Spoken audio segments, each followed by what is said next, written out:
Hi, Saj Hussain here. I'm sitting in a school car park again. It's that time of the day, and I thought I'd quickly use the opportunity to do a quick video while I'm waiting to pick up my daughter from school.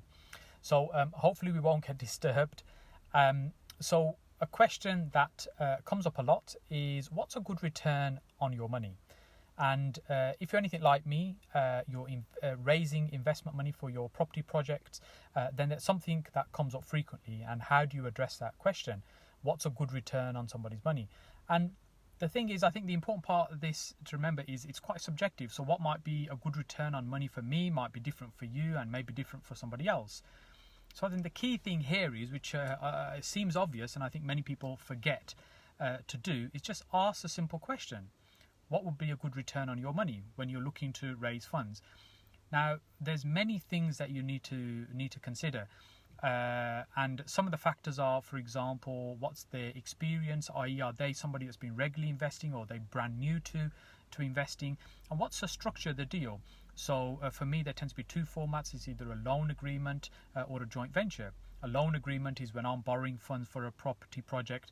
It's a fixed amount of money for a fixed period of time with a fixed return.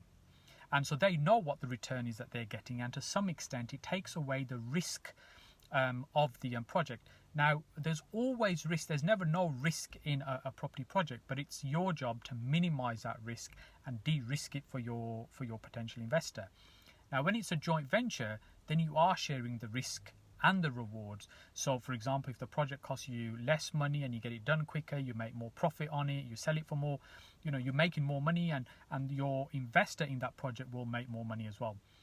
But remember, if the project overruns and it takes longer and it costs more to do and it reduces your profit, then that's something also your investor is going to have to share with you as well. So whether it's a loan or a joint venture will vary depending on the outcome of your investor and what they're looking to achieve. Personally, I tend to do joint ventures with people that are more experienced rather than people that are new to property. And if they're new to property, it tends to be a loan agreement. It also gives an opportunity for somebody to experience working with you. Yeah, so the return is important, but it's not the most important thing for everybody.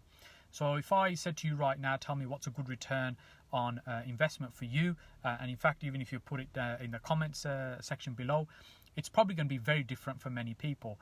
But we'll all be coming from it from a different place in terms of experience, profile to risk, appetite for risk, and also how long this investment is going to be in a particular property. So you might be speaking to an investor, and the investor, you ask them that question, so what's a good return on your money? And someone turns around and says, well, I think 40% would be a great return on my money. You think, yeah, I'm sure that would be. So how many of those deals have you already done? And you can joke it off, but the reality is they probably haven't.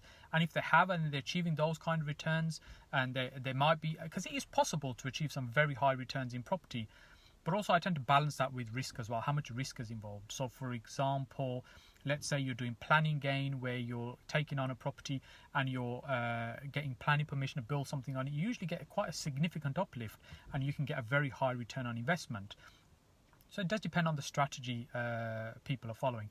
But it's a question that comes up a lot. What's a good return on somebody's money? And I say it's important to ask them what's a good return on your money. Find out what experience they've got, what outcome they're looking to try and achieve, why they want to get involved in property in the first place, and sometimes it might be more than the return. They want the experience of working with you. So hopefully that was being useful. I think my daughter just turned up, banging around the car. So let me know your thoughts. Put in the comment section below what you think is a good return on money, or maybe what you're achieving on projects. And we'll continue the conversation. And I look forward to seeing you again on the next video.